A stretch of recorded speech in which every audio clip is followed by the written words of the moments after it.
नमस्कार, जय गुरुदेव। दर्शकों, जैसा कि आप सभी जानते हैं कि हम दिवाली विशेषांक की एक पूरी सीरीज़ बना रहे हैं ना।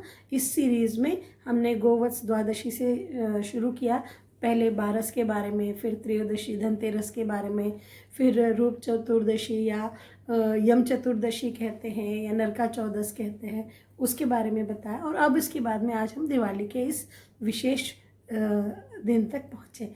तो मित्रों, जैसा कि आप जानते हैं, दिवाली के दिन तो सबको बड़ा उत्साह आनंद रहता है, सुख का दिवस है। तो मित्रों, आज के दिन सुबह आपको जल्दी उठना है। जल्दी उठ के स्नान आदि अपने कार्यों से निवृत्त होके आपको सुबह की जो पूजा है वो आपको बहुत अच्छे से करनी चाहिए, क्योंकि ये दिन लक्ष्मी का दिन है और बहुत सारे लोग उपवास करते हैं, करना भी चाहिए। जैसे वैभव लक्ष्मी का उपवास होता है, वैसे ही आप इसका उपवास कर सकते हैं। आप चाहें तो सारे दिन उपवास करें और चाहें तो आप एक समय खाना खाएं, जैसा आपको ठीक लगता है। पर मित्रों, इस दिन की जो पूजा होती है उसका बड़ा खास महत्व है, क्योंकि लक्ष्मी जी की पूजा में जितना ज़्यादा हम जो कर सकते हैं, जो भी हमारी क्षमता है, वो सब करनी चाहिए।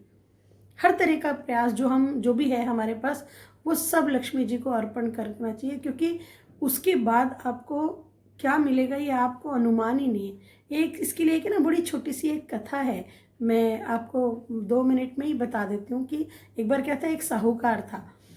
उसकी बेटी, मतलब वो बहुत रईस नहीं था, सामान्य सा ही था। उसकी बेटी रोज पीपल का एक पेड़ था, उसकी रोज पूजा करने के लिए वो जाती थी, वहाँ जल चढ़ाती थी, प्रार्थना करती थी।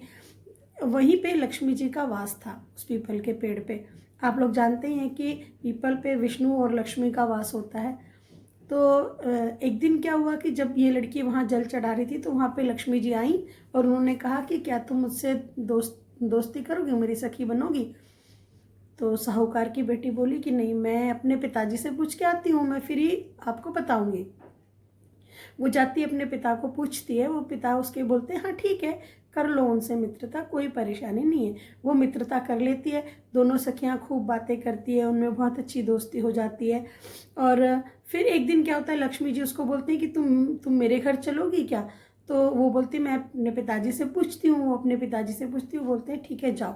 वो जाती है, लक्ष्मी जी के घर जब जाती है तो वो देखती है कि अन्न धन्न के भंडार भरे हैं, सुख संपत्ति ऐश्वर्य, खाने पीने की चीज़ें, हर चीज़, खूब आतिथ्य सत्कार होता है इनका वहाँ। साहूकार की बेटी बड़ी प्रसन्न होती है, उसे बहुत अच्छा लगता है। लेकिन कहीं ना कहीं मन में अंदर उसके एक डर भी रहता है।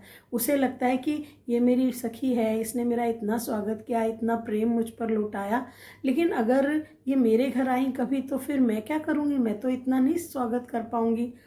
तो फिर जाते जाते जब जाने लगती है लक्ष्मी, तो बहुत सारे उपहार भी देती हैं लक्ष्मी जी उसको, साहूकार की बेटी को। तो फिर लक्ष्मी जी बोलती हैं कि अब तुम मुझे कब बुलाओगी अपने घर? तो वो बोलती है कि मैं ठीक है, मैं आपको बताती हूँ। तो वो अपने घर जाती है, अपने पिता को सब बताती है कि भाई ऐसे ऐसे जो मेरी मित्र है, लक्ष्मी सखी है, उसके घर में गई थी, देखिए मुझे इतना सब कुछ मिला, ऐसा हुआ ऐसा हुआ। और अब मतलब वो भी हमारे घर आना चाहती हैं, मैं कैसे बुलाऊं, हमारे घर में तो उनके घर जैसा कुछ भी नहीं है। तो बोलते कोई बात नहीं, अपना घर अच्छा साफ़ सुथरा करो, अच्छे बढ़िया गोबर से और जो है मिट्टी मिला के घर को पूरा लीपो, चौका लीपो, जो भी है हमारे घर में। और बोले उसकी बात पहले लक्ष्मी जी की प्रार्थना करो, लक्ष्मी जी के मंत्र का जाप करो। तो लक्ष्मी जी के मंत्र का जाप करती है वो, ऐसे सब करके जैसा उसके पिता कहते हैं वो जाप करती है। और फिर पता नहीं कहाँ से एक पक्षी जो है एक हार लेके आता है और उस हार उनके घर के आंगन में गिरा के चला जाता है। साहूकार उसको बेच देते हैं और लक्ष्मी जी का खूब आतिथ्य करते हैं, बहुत स्वागत करते हैं, सब तरीके के पकवान, मतलब हर तरह से जो स्वागत किया जा सकता है, नए वस्त्र उनको अर्पण करते हैं, सब करते हैं। और फिर उसके बाद में जो साहूकार के घर ही लक्ष्मी जी जो है हमेशा के लिए रह जाती है। तो इस प्रकार अब जैसे यहाँ पे मैंने आपको बताया कि लक्ष्मी जी के ऊपर ऐसे मतलब उनको स्नेह हुआ उस साहूकार की बेटी से। तो महत्वपूर्ण ये है मित्रों कि क्या ऐसा जाप किया, क्या ऐसा साहूकार की बेटी ने किया जिससे उन्हें ये सब प्राप्त हुआ, लक्ष्मी जी प्रसन्न हुई, क्या जाप किया। तो आज एक छोटा सा मंत्र मैं आपको बताना चाहती हूँ, जिसका आप अगर दिवाली के दिन 10,000 जाप करते हैं तो आपको स्थिर लक्ष्मी की प्राप्ति होती है। मंत्र है ओम ह्रीं क्लीं महालक्ष्मी नमः। चाहे तो आप मंत्र एक बार फिर से मैं रिपीट कर देती हूँ, ओम ह्रीं क्लीं महालक्ष्मी नमः। इसका 10,000 जाप आपको करना है दिवाली की रात में, है ना। और ये आपको वट वृक्ष के सामने बैठ के करना है। और जाप पूर्ण होने के बाद में आपको एक ब्राह्मण को भोजन कराना है। और फिर उसके बाद में हमेशा आप एक माला सुबह एक माला शाम ये मंत्र जाप करते रहिए। माँ लक्ष्मी की असीम कृपा आपको प्राप्त होगी। इसके अलावा आपको पता ही है, कम से कम उस दिन 15-21 ऐसे दिए आपको जलाने हैं। 7 तरीके का अनाज आपको रखना है। और जो भी आपके घर में सोना चांदी गहने, जो भी आपकी धन संपत्ति जो भी है, समस्त चीज़ों की पूजा दिवाली के दिन की जाती है खील से। और धनिया विशेष रूप से रखा जाता है। और जिन लोगों के मतलब बही खाते वगैरह होते हैं, व्यापार करते हैं, उन लोगों के लिए, वो लोग व्यापार के लिए वो क्या बोलते हैं, कागज़ कलम की बही खातों की पूजा करते हैं। देर रात में उन लोग ज़्यादातर पूजा करते हैं। तो ये चीज़ है। और एक घी का दिया जो है वो जलाया जाता है, वो पूरी रात जलना चाहिए। तो वो आपको एक ध्यान रखना है। सब तरीके के मेवे मिष्ठान मिठाइयाँ बनती हैं, संपूर्ण भोजन बनता है। हर तरीके का जो जो आपकी क्षमता है, जो आप कर सकते हैं, वो सब करना चाहिए उस दिन। नए वस्त्र धारण करने चाहिए। किसी को भी सारे दिन में कभी भी कहीं पर भी अपशब्द न बोलें, बुरा न कहें, बुरा न बोलें, न सुने। ये ऐसे माहौल में रहें ही ना कि जहाँ पे कलह होती हो। तो कोशिश करें कि वहाँ शांति बनी रहे। और मैंने आपको जैसे पिछली बार के ऐसे लाइव भी मैं गई थी, तब भी आपको बताया था कि भाई आप जो है, अगर कलह होती है तो एक कपूर, उसके ऊपर 2 लौंग रख के रोज़ जलाएं। थोड़े दिनों में घर में शांति होने लग जाएगी। ये एक चीज़ आपको ख्याल रखनी है। ठीक है मित्रों, तो ये एक मैंने आपको बताया दिवाली के दिन आपको ये करना है।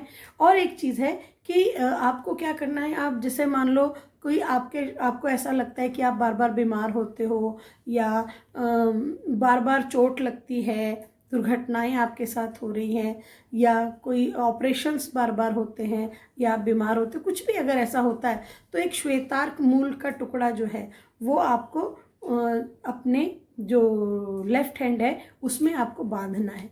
ये आप दिवाली के दिन, अच्छा दिन है, पूजा वगैरह में रख के बाद में आप इसे अपने हाथ में बांध लीजिए, चाहे कंठ में धारण कीजिए, जैसा आपका मन हो। ये 2 रेमेडीज़ हैं जो आप इस दिन कर सकते हो। इसके अलावा तो जो आपका गुरु मंत्र है उसका जाप कीजिए, कम से कम भाई 108 माला, या 11 मिनट, या सवा घंटा, जैसा आप कर सकते हैं, जितना आप कर सकते हैं वो कीजिए।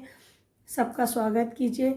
और लक्ष्मी जी के निमित्त जो दीपक जलता है उसका ध्यान रखें, सारा मतलब रात भर वो जले, ये बात का ध्यान रखें। सुबह जब प्रातःकाल पौ फटने के समय पे सारे घर का जो भी कचरा है, जो बुझे हुए दिए हैं, वो सब इकट्ठे करके और घर के बाहर एक जो टूटा सूप है उसके अंदर रखें, या नहीं है तो वैसे ही कहीं पे इकट्ठा करके बाहर, घर से बाहर रखें। और ये प्रार्थना करें कि अलक्ष्मी जो है तुम बाहर जाओ, और श्री लक्ष्मी, शुभ लक्ष्मी आप हमेशा के लिए हमारे घर में स्थिर रहें, हमेशा के लिए हमारे घर में वास करें। तो मित्रों, इस प्रकार ये दिवाली का मैंने आपको बताया, आपको ये मंत्र का जाप करना है। और कम से कम 10,000 जाप आपको ये करने चाहिए। और फिर ये मंत्र आपका सिद्ध हो जाएगा। और परमात्मा की असीम कृपा आप सब पर रहे। दीपावली की अनेक शुभकामनाएं। और आज के लिए इतना ही। और इसके अलावा मैं ये कहना चाहती हूँ, अगर आपको ये सब अच्छा लग रहा है, मेरे एपिसोड्स अच्छे लग रहे हैं, वीडियोस अच्छे लग रहे हैं, प्लीज़ लाइक, सब्सक्राइब और शेयर कीजिए। और अगर आपको कोई भी जिज्ञासा है, किसी भी विषय में आप कुछ जानना चाहते हैं, कोई भी समस्या है, कुछ है, तो आप मुझसे संपर्क भी कर सकते हैं। मेरा फ़ोन नंबर डिस्क्रिप्शन बॉक्स में दिया हुआ है। आप किसी विषय पर अगर वीडियो देखना चाहते हैं, या कोई समस्या है कि आप चाहते हैं मैं इस विषय पे वीडियो बनाऊं, तो आप मुझे डिस्क्रिप्शन बॉक्स में, आप मेरा नंबर भी है, वहाँ पे व्हाट्सएप कर सकते हैं। नहीं तो आप मुझे कमेंट्स में भी आप मुझे भेज सकते हैं। मैं सारे कमेंट्स खुद पढ़ती हूँ, और मैं कोशिश करूँगी कि आगे से उसी के अनुसार वीडियो बनाऊं जैसे ज़्यादातर लोग चाहते हैं। तो इस तरीके से दोस्तों, आप सब जो है सहयोग कीजिए, लाइक, शेयर और सब्सक्राइब कीजिए। आज के लिए इतना, धन्यवाद।